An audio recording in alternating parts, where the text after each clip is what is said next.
consumers are continually pummeled by commercials saying windows, doors, siding is really the way to best efficiency, and there's money out there for you or some sort of incentives. To some extent there is. But the bottom line is, most efficiency is dealt with air sealing and insulation, not with windows.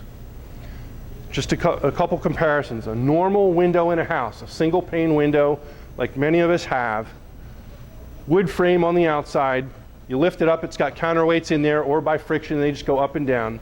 Those windows are valued at an R value. R value is its insulation value, at about an R2. If you have a 2x4 wall with some fiberglass in there, that's somewhere around an R13, R15. So the higher the R number, the more insulation. Windows are at about an R2.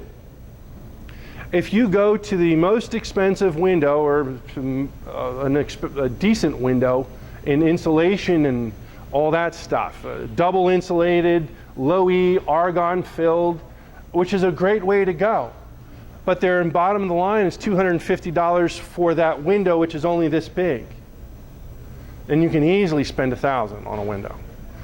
Your energy efficiency rating at that point, your R value, goes from an R2 to an R5.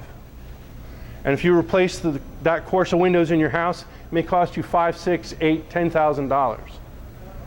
Well, do you know how much $4,000, how much insulation $4,000 buys? A lot of insulation and a lot of air sealing. Which brings me back to kind of where we started, air sealing. We're talking about those drafts coming up through your house. Insulation is only worth half its weight if you don't have any air sealing. So the goal is to find all those leaks in your house and to air seal them. And there's many ways you can air seal them. Often with those recessed lights in the attics, we build boxes around them with fiberglass board or foam core or some sort of insulated type of material. Build a box with the proper insulation clearance distances, 3 inches on all sides, seal it in, and bury it in insulation. If you have any less than 10 inches of insulation in your attic, you probably don't have enough, and more than likely there's no air sealing done on your attic floor. If you have a basement where those joists, this is actually a wall plate here, you can see that rim joist on the outside of that exterior wall is not insulated.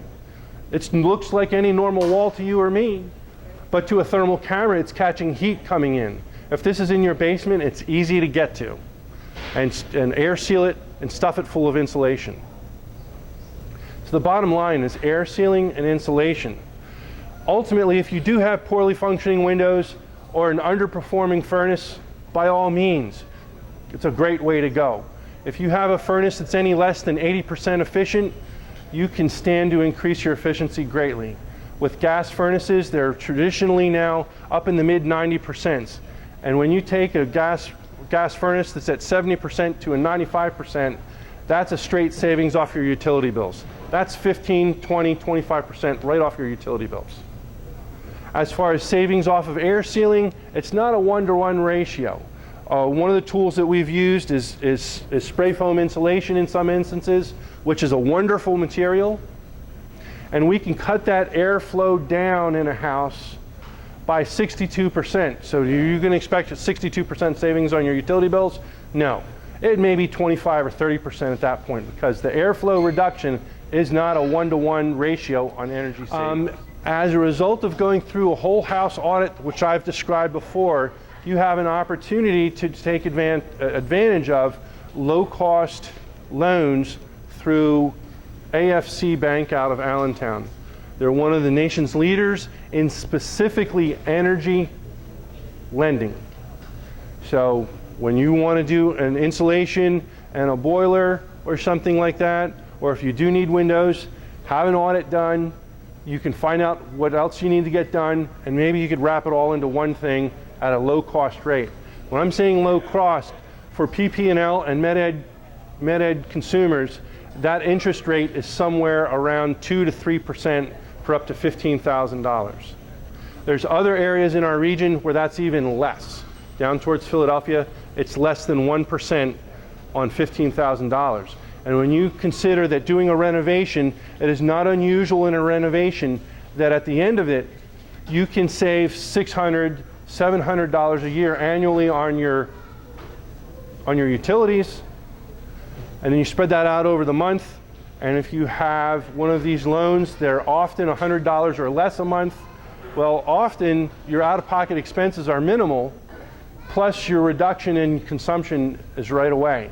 And it's not unusual that when we do a renovation, that within 3 days to 1 week, the first thing people say, what do you think the first thing people say is?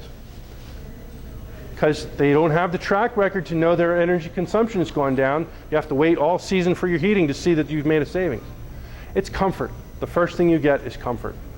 And it's not unusual within the first week that we get calls back, oh, I realize my furnace isn't cycling all the time. That all of a sudden that cold room over the bedroom, over the garage, is suddenly warm. Or something like that. Comfort comes immediately, and you will notice it with any energy renovation.